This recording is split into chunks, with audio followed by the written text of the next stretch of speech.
Bien, bonjour à toutes et tous. Nous sommes donc lundi 8 octobre. Nous nous retrouvons donc pour notre série de webconférences consacrée aux solutions pratiques pour développer les compétences de vos salariés. Vous vous rappelez, ces webconférences sont segmentées en trois grands cycles. Le premier cycle, on l'a parcouru ensemble. Il était consacré à la professionnalisation des salariés. Pourquoi, comment. Donc on a vu quelles compétences pouvaient être nécessaires pour soutenir la performance des entreprises, comment mobiliser les salariés à se former, les différentes modalités de formation, etc.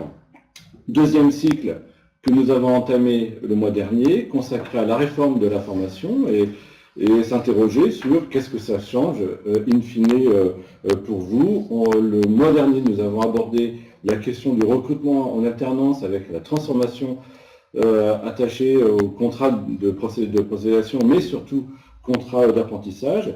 Et puis, ce jour, nous allons donc voir les évolutions du compte personnel de formation. Le mois prochain, nous aborderons le dialogue avec les instances représentatives du personnel.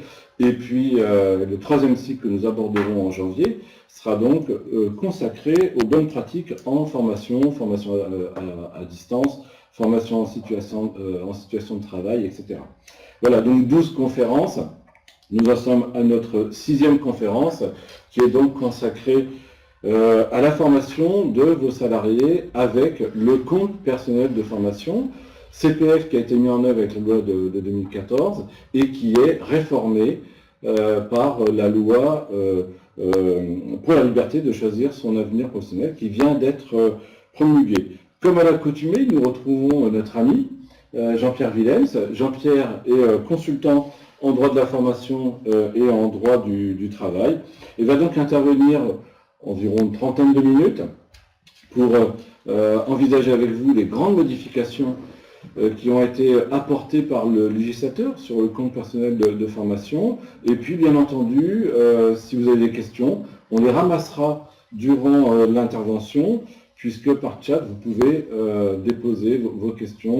Et puis, à l'issue de l'intervention, durant 10-15 minutes, on essaiera d'y apporter réponse. Si ce n'est pas le cas, on déposera nos analyses sur le site d'AGFOS PME CGM. Voilà, sans perdre de temps, on a une petite demi-heure. Jean-Pierre, je te laisse donc la parole. Merci beaucoup Bernard, bonjour à tout le monde. Alors effectivement, le mois dernier, nous avions abordé les questions d'alternance parce que l'apprentissage, c'est vraiment la première priorité de cette réforme.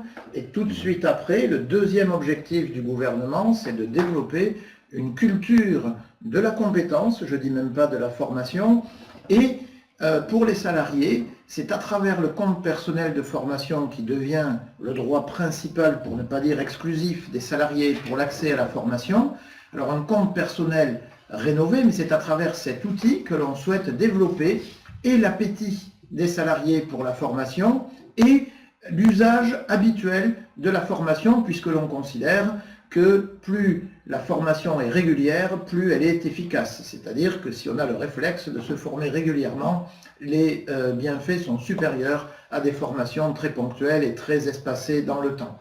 Alors, le compte personnel de formation, à partir du 1er janvier prochain, 1er janvier 2019, il va prendre une configuration un peu différente de celle que nous lui connaissons depuis sa création en 2015, et surtout il va absorber un droit historique des salariés qui disparaît, le congé individuel de formation, qui s'arrête donc au 31 décembre 2018, à la fin de l'année, et qui sera remplacé par une version du compte personnel de formation appelée le CPF de transition, qui permettra de suivre des formations de longue durée avec une prise en charge salariale, ce qui n'est pas le propre du CPF dans sa version classique ou de droit commun.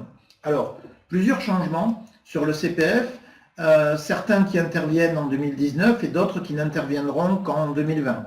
Le premier changement, c'est qu'on va monétiser les compteurs, donc dorénavant, les compteurs des salariés seront tenus en euros et non plus en heures.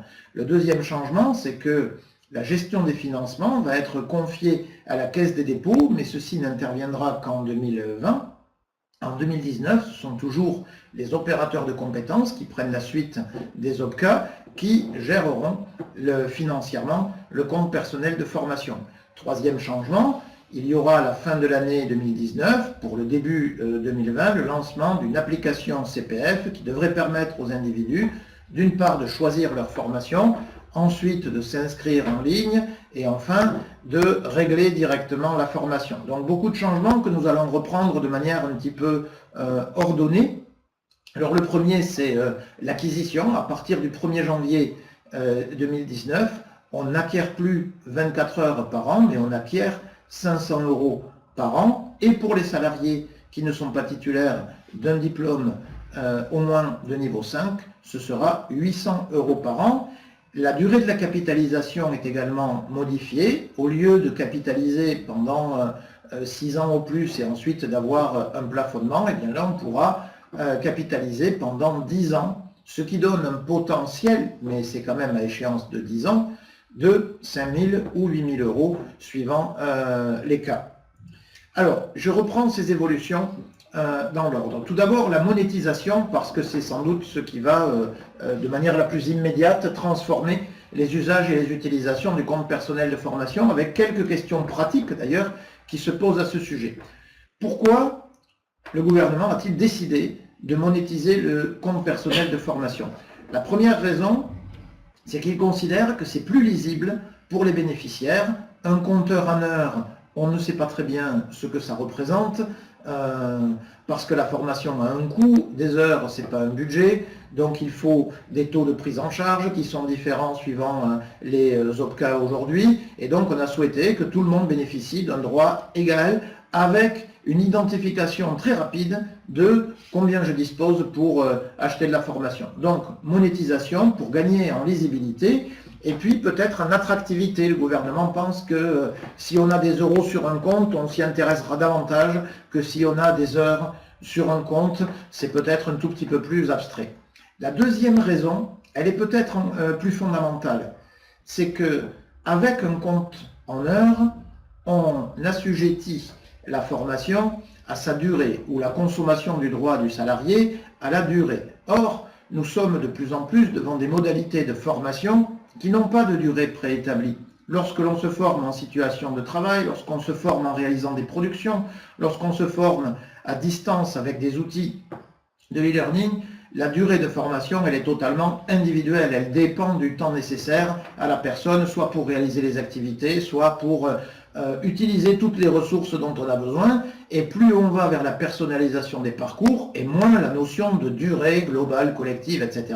a de sens. Et donc le passage en euros, c'est aussi le moyen de déconnecter le coût de la formation de sa durée. Et donc si j'ai 1 000 €, eh bien peu importe que la formation que je suis dure 7 heures ou 14 heures ou 20 heures ou 50 heures, j'ai 1 000 €, je peux acheter une formation de ce prix-là. Donc une décorrélation que l'on retrouve sur d'autres dispositifs, sur l'apprentissage et sur les contrats de professionnalisation, va aussi passer un financement forfaitaire au contrat. Et donc on souhaite arrêter de travailler avec cette notion traditionnelle des coûts horaires.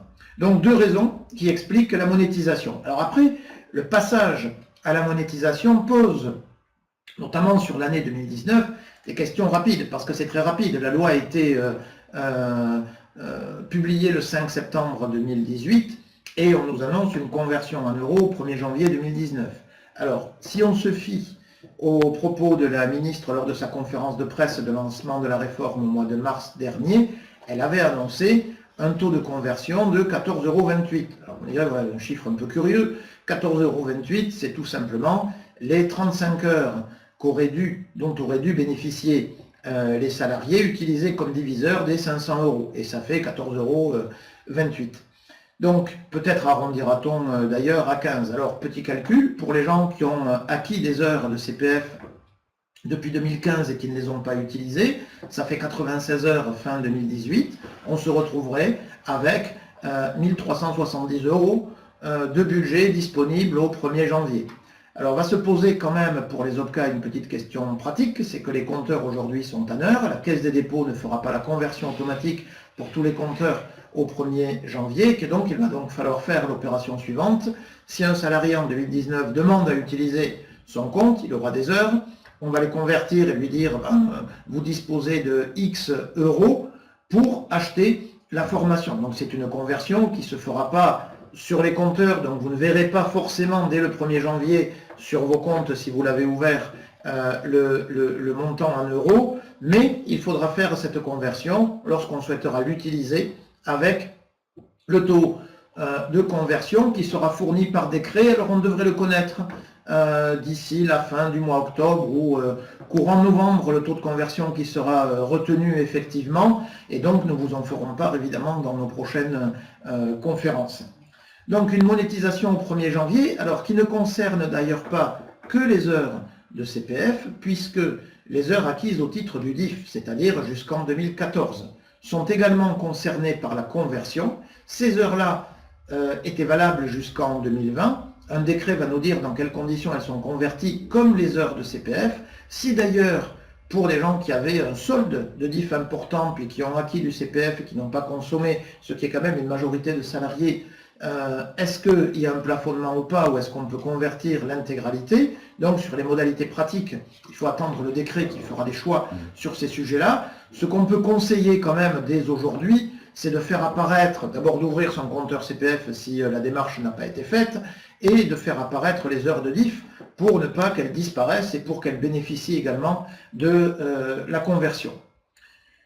Alors, comme vous le constatez avec le petit exemple, 96 heures, 1370 €, peut se poser la question pour les salariés de dire, mais aujourd'hui, les OPCA ou GFOS-CGM prend en charge le CPF à hauteur de 50 € de l'heure en moyenne, donc 50 € fois une centaine d'heures, ça fait 5000 €, ça ne fait pas 1300 ou 1400.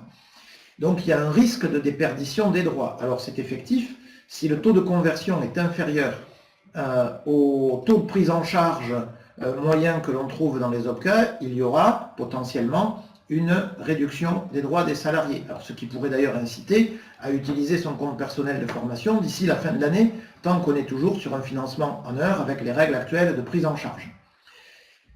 Et il y a un petit correctif quand même qui pourrait atténuer cette perte de droits, c'est qu'en 2019, ce sont toujours les opérateurs de compétences, donc ce que vont devenir les OPCA, qui géreront la collecte du CPF et qui auront la capacité d'abonder, si les droits du salarié sont insuffisants pour suivre une formation, qui pourront décider de donner des abondements. Ce qui signifie qu'on pourra reconstituer, quasiment à l'identique de ce qui existe aujourd'hui, le droit à financement ou les possibilités de financement. Alors, est-ce que ce sera pour toutes les formations, pour n'importe quelle formation? Ça, c'est un choix que feront les conseils d'administration des futurs opérateurs de compétences pour l'année 2019. Mais, du coup, il y a une deuxième recommandation. Peut-être faut-il utiliser préférentiellement, si on a des projets de formation en 2019, le compte personnel de formation, plutôt que d'attendre 2020, où le financement passera à la Caisse des dépôts et il n'y aura plus d'abondement pris sur la collecte. Donc on a quand même un dispositif qui, de manière certes graduelle, mais connaît une réduction de droits, donc plus on consomme tôt, plus on a de possibilités. Je vous rappelle que jusqu'à la fin de l'année, le CPF finance aussi les salaires quand la formation est faite hors temps de travail. Ce ne sera plus le cas en 2019. Alors, deuxième changement, qu'est-ce que l'on peut faire avec le CPF? Question traditionnelle. En 2019, on pourra faire toutes les formations à caractère certifiant, plus les bilans de compétences et les VAE, plus les formations pour les créateurs d'entreprises qui ne sont pas, ou repreneurs d'entreprises, ou transmetteurs d'entreprises qui ne sont pas nécessairement certifiantes. Donc on supprime les listes établies aujourd'hui par le COPANEF, par les branches, par les régions, et à partir du 1er janvier, l'intégralité du champ du certifiant est éligible au compte personnel de formation. Alors le champ du certifiant, si vous ne l'identifiez pas précisément, c'est l'intégralité des titres et des diplômes qui sont inscrits au répertoire national de la certification professionnelle. Il y en a plus de 8000 et on peut faire de manière modulaire ces certifications, c'est-à-dire qu'on n'est évidemment pas obligé de suivre la totalité d'un diplôme, ça peut être une partie.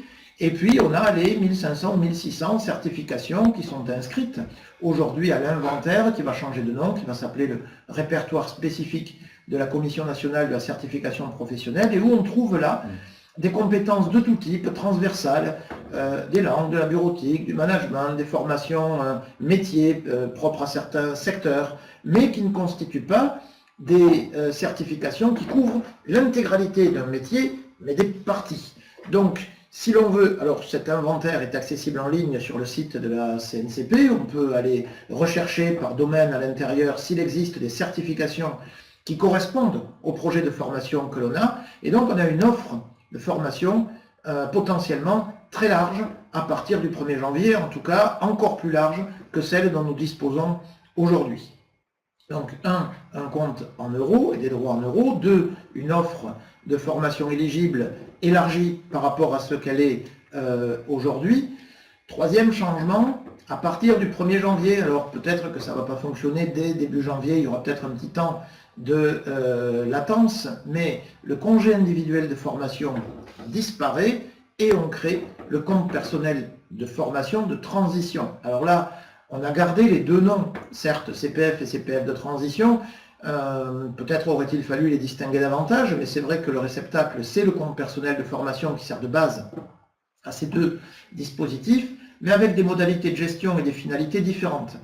Le CPF de transition, c'est fait pour suivre des formations plutôt de longue durée, avec maintien de salaire, prise en charge du salaire pendant la formation et avec un objectif de reconversion professionnelle, d'évolution. Ça va viser principalement des gens qui occupent des emplois qui seraient menacés ou qui seraient à forte évolution, ou tout simplement des personnes qui souhaiteraient se reconvertir, aller vers d'autres métiers. Alors ce CPF de transition sera géré par des commissions paritaires interprofessionnelles régionales, ex-FONGECIF aujourd'hui, ce sont des structures qui devraient prendre la suite des FONGECIF, c'est-à-dire des organismes qui existent au niveau de chaque région pour financer le congé individuel de formation et qui financeront le CPF de transition. Concernant le CPF de droit commun, ce sont donc les opérateurs de compétences qui s'en occupent en 2019, avant que l'on ait un transfert vers la Caisse des dépôts et consignations, à travers notamment le développement de l'application dont je vais vous reparler. Alors, les commissions paritaires interprofessionnelles régionales, elles n'existent pas encore, elles seront constituées dans le courant de l'année 2019 et ce sont les FONGECIF qui assureront la transition pour s'occuper de ce dispositif. Accessoirement, elles géreront également un autre dispositif qui est prévu, qui sera prévu par la nouvelle convention d'assurance chômage et qui permettra à un salarié de faire valider qu'il y a un objectif de promotion ou de reconversion, de faire valider son projet alors qu'il est salarié, s'il est accepté, de démissionner et d'avoir droit, malgré sa démission, aux prestations de l'assurance chômage pendant l'intégralité du suivi de la formation. Donc, deux manières de suivre des formations de longue durée. Alors, le lancement de l'application CPF prévu pour la fin de l'année 2019 et sans doute une entrée en vigueur véritablement au 1er janvier 2020.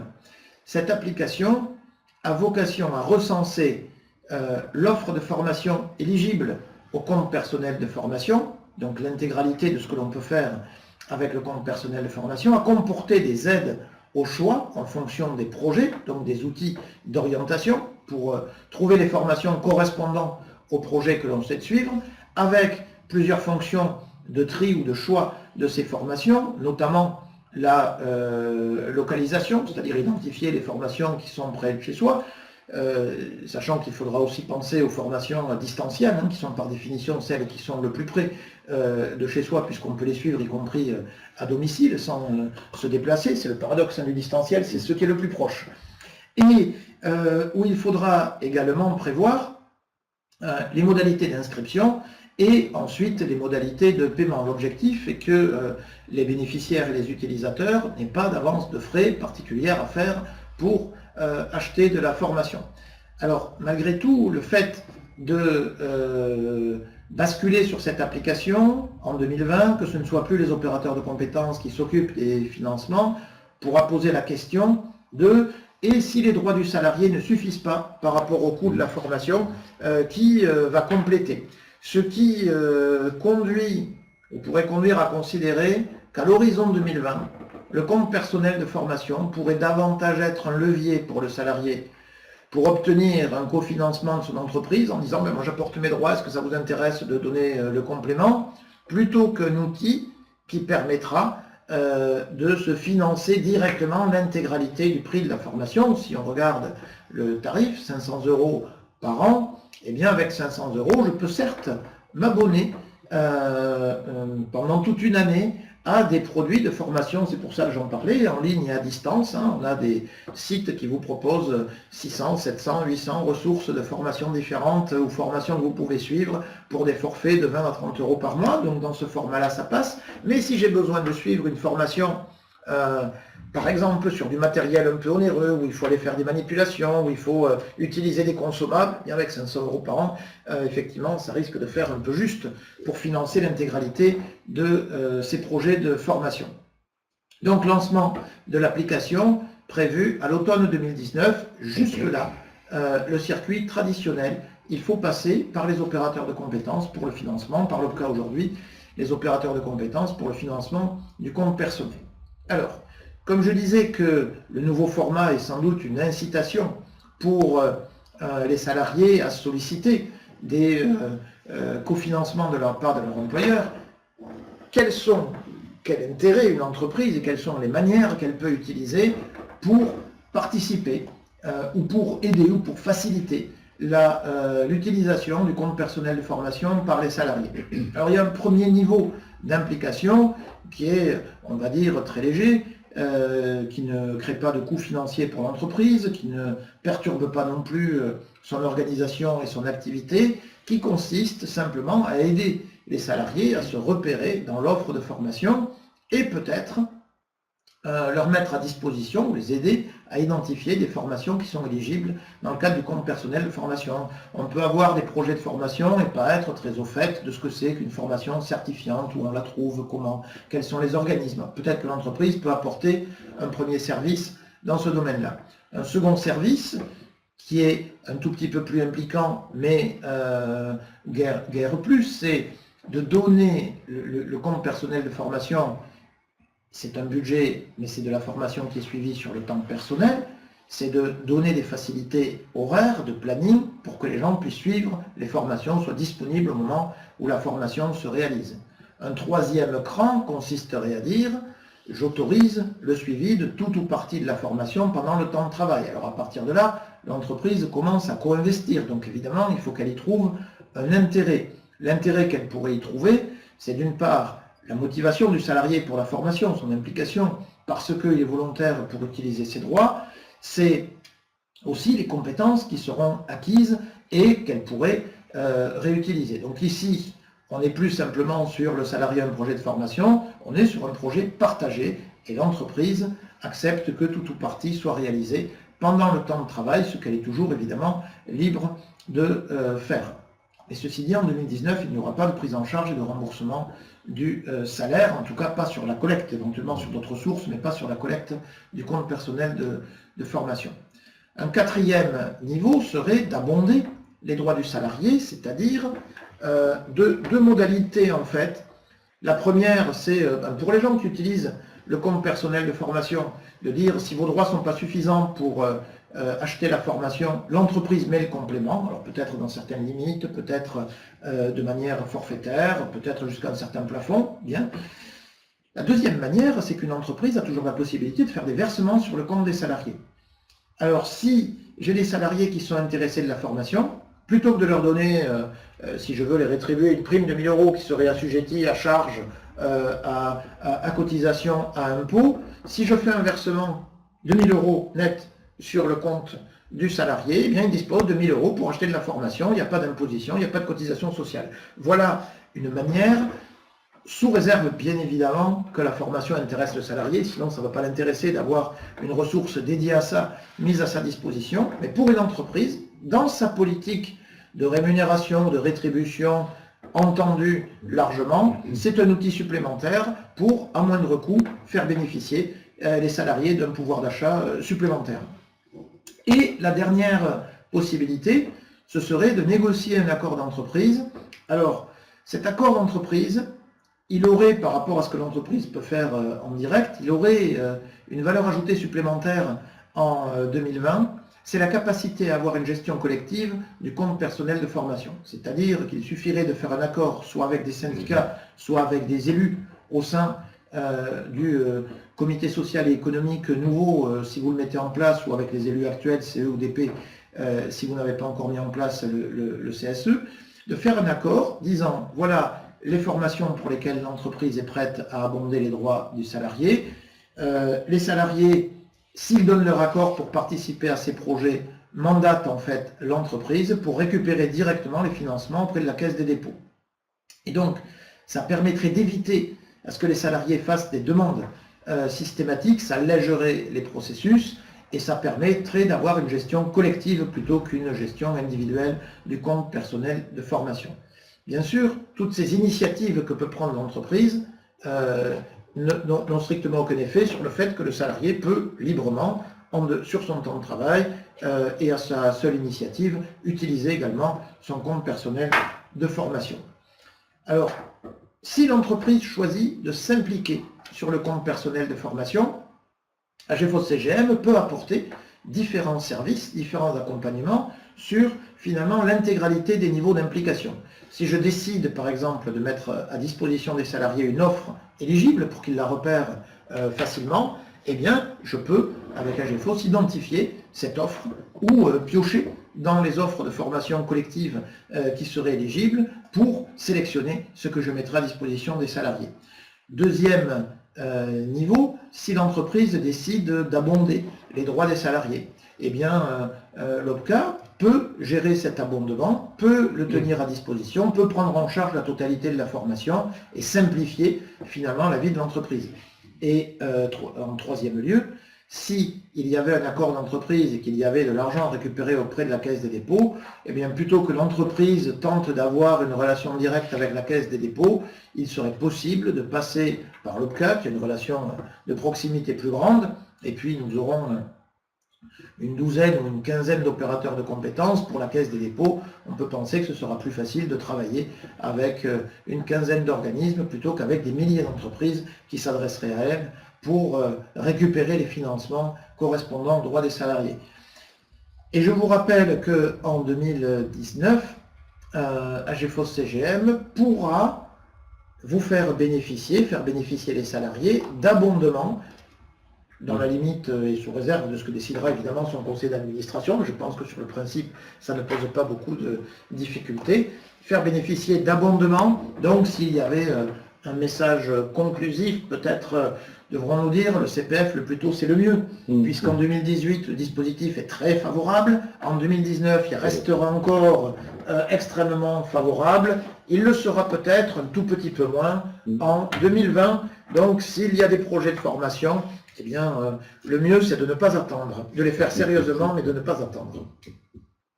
Alors, oui, la dernière chose, peut-être, sur le compte personnel, sur l'investissement de l'entreprise, elle peut y trouver plusieurs choses. D'abord, évidemment, c'est une manière de partager les coûts de formation. Donc, il y a un investissement partagé, ça présente un intérêt. Ensuite, quelqu'un qui est prêt à utiliser ses droits pour suivre la formation, ça dénote quand même un investissement dans le parcours de formation qui garantit bien le succès ou l'utilité.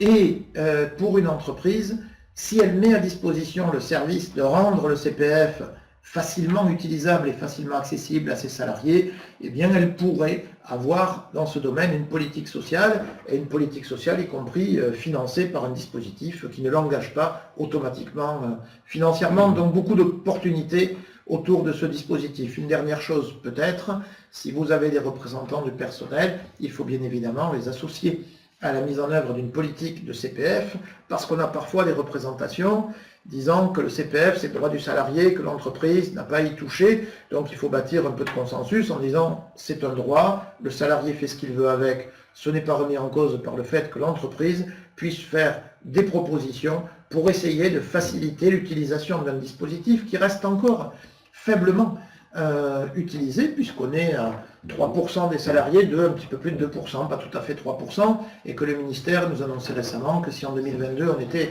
à 5%, ce serait un grand succès. Donc on mesure quand même le lent développement de la mesure, donc une entreprise qui s'impliquerait permettrait aux salariés de bénéficier effectivement d'un droit qui ne serait donc pas que virtuel.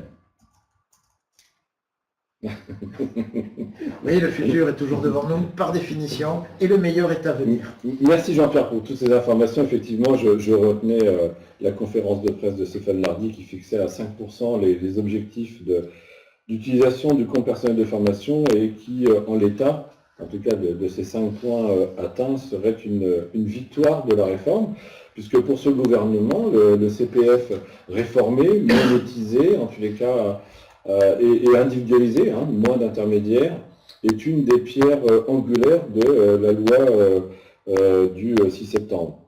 Tu as beaucoup évoqué les accords d'entreprise, tu as peu évoqué les accords de branche. Oui, parce que les accords de branche, mais tu as raison de le souligner, peuvent également prévoir des ressources pour abonder le compte personnel de formation. On peut prévoir des abondements de branche. Alors, de deux manières, une qui a très rarement été pratiquée, et on peut le comprendre.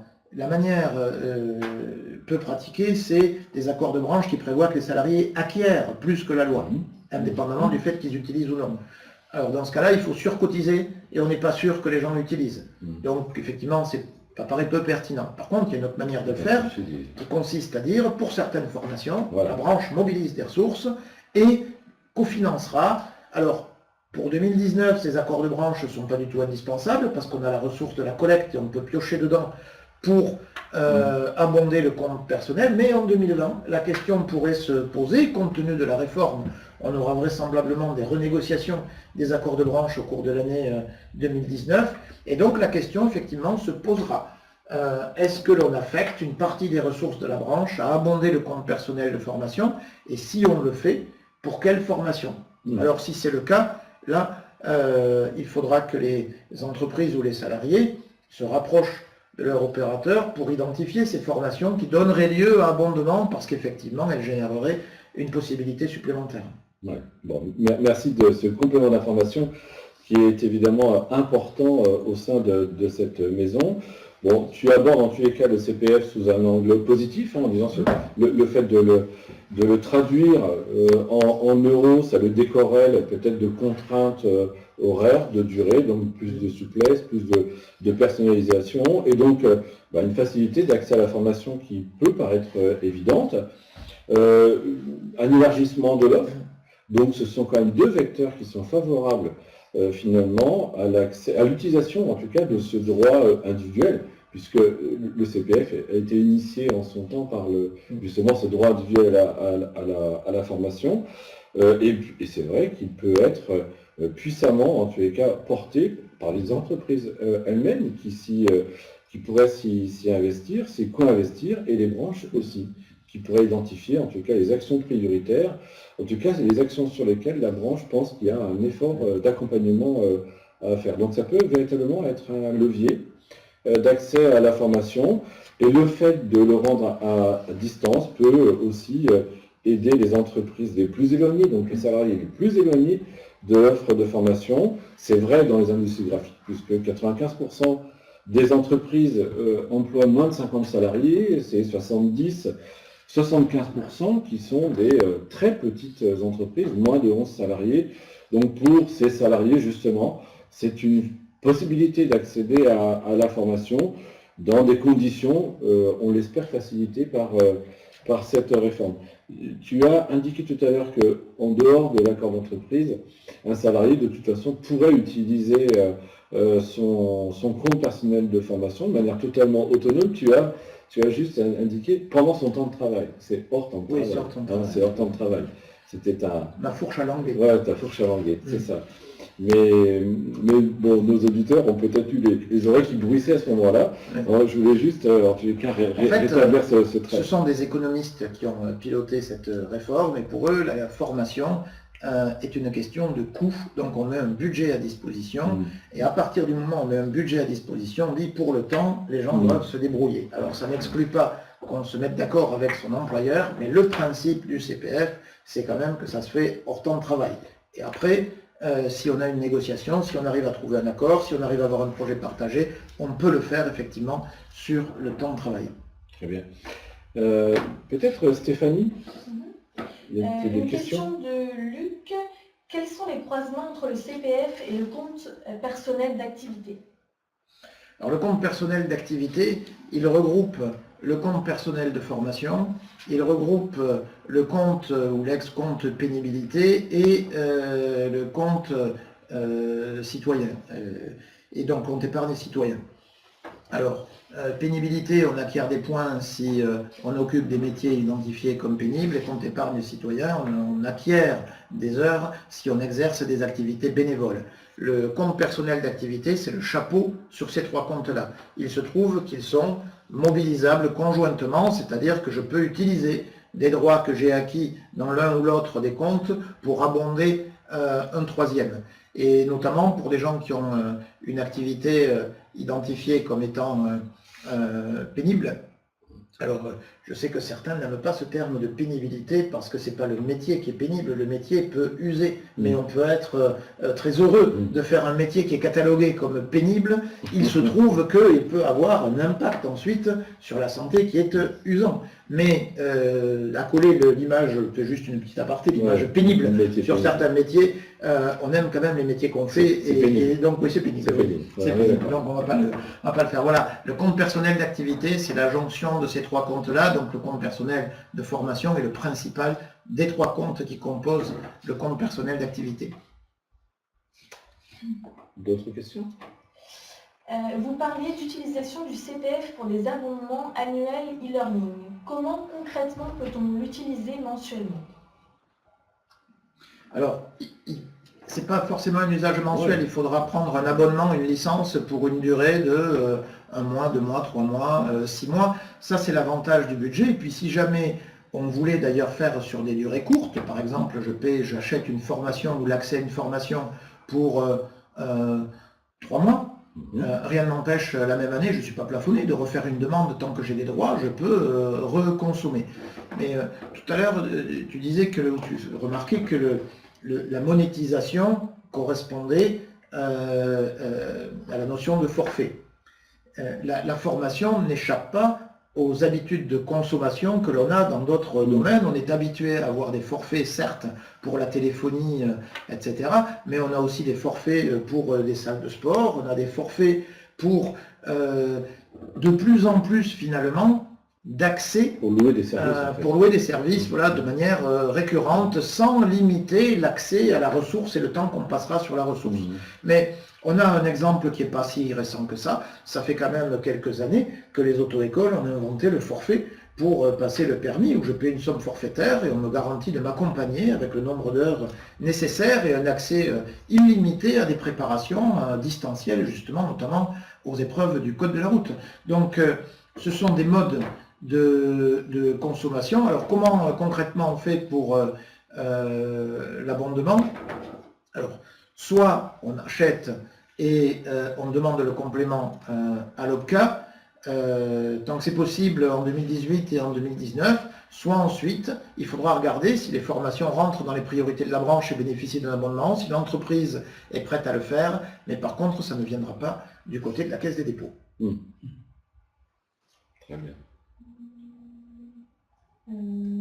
Stéphanie? Oui, une question par rapport au plan de formation. Est-ce que le plan de formation peut venir abonder la formation du salarié au travers du CPF? Ah oui, bien évidemment. D'ailleurs, dans le plan de formation, on pourrait avoir deux dimensions, deux manières de l'aborder. La première, ce sont les formations dont l'entreprise estime qu'elle a absolument besoin de les faire, soit parce que ça correspond à des obligations, soit parce que c'est indispensable pour exercer l'activité. Donc là-dessus, par nature, le compte personnel de formation ne fonctionne pas très bien, puisque de toute façon, il faut le faire. Et puis, une part de formation que l'entreprise pourrait réserver à la proposition, en disant, moi je suis prêt à vous accompagner sur ces formations-là, mais à condition de ne pas être tout seul dans l'affaire, et à ce que vous mobilisiez vos droits pour cofinancer cette formation. D'ailleurs, si vous n'êtes pas prêt à mobiliser vos droits pour cette formation, ça veut dire qu'elle ne présente pas un intérêt suffisant pour vous, donc je n'ai pas d'intérêt non plus à la mettre en place si ça ne vous intéresse pas suffisamment. Donc on peut avoir évidemment une articulation dans le plan de formation entre les formations indispensables, obligatoires, ou celles que l'entreprise juge telles, et puis celles qui pourraient être proposées, et si elles ne rencontrent pas l'assentiment des salariés, ça veut dire qu'on est prêt à y renoncer, donc on considère qu'elles pourraient apporter une valeur ajoutée, mais qu'elles ne sont pas forcément indispensables. Donc on peut avoir cette ligne de partage à l'intérieur du plan. Comment aurons-nous connaissance des listes des formations CPF abondées par HFOS PME CGM? Lorsque le conseil d'administration le décidera, alors à deux niveaux, il y a le conseil d'administration national d'HFOS PME qui prendra une position de principe, et ensuite la section paritaire relaiera cette position de principe à travers la politique emploi-formation des industries graphiques. Donc ce sont des choses qui devraient se définir soit fin d'année ou tout début d'année, quand on aura finalement le cadrage précis de la mise en œuvre du CPF en 2019, sa monétisation, etc. etc. Donc ce sont des informations qui seront de toute façon déposées. Dès que les décisions seront prises, seront déposées sur le site d'HFOS PME CGM et ensuite relayées, bien entendu, auprès des entreprises par l'ensemble du service de proximité. Plus de questions? Super. Jean-Pierre, un complément d'information? Je crois qu'on a fait le grand tour. Mais... Oui, à l'occasion peut-être des conférences prochaines, on donnera les informations si elles sont parues sur le taux effectif de conversion, c'est quand même un point important. Les modalités de conversion aussi des heures de diff, et s'il faut faire passer le message aux salariés que voilà une suggestion pour ta carte de vœux que tu vas adresser à tous tes adhérents en début d'année, leur rappeler que les salariés ont intérêt, s'ils ne veulent pas perdre leurs droits, à peut-être leur préparer une petite communication, à saisir leurs heures de CPF et leurs heures de DIF pour bien bénéficier de l'intégralité de ce qu'ils ont acquis depuis que ces dispositifs existent. Très bien, merci Jean-Pierre. Justement, nous nous retrouverons donc le 14 novembre prochain et pas le 12 comme on a pu communiquer pour des raisons logistiques. On a dû se décaler du lundi au mercredi, ça ne change rien, même heure et la même amplitude. On s'accordera une demi-heure, plus questions-réponses, et la prochaine fois ce sera notamment axé sur les relations avec les instances du personnel. Évidemment, on complétera l'intervention avec tout l'enrichissement de cette loi, puisqu'on attend une centaine de décrets, peut-être 60 au cours de ces prochains mois, semaines. On devrait avoir quelques annonces à l'occasion de la conférence du 14 novembre. Très bien. Merci à toutes et tous et à très bientôt. Au revoir. Au revoir.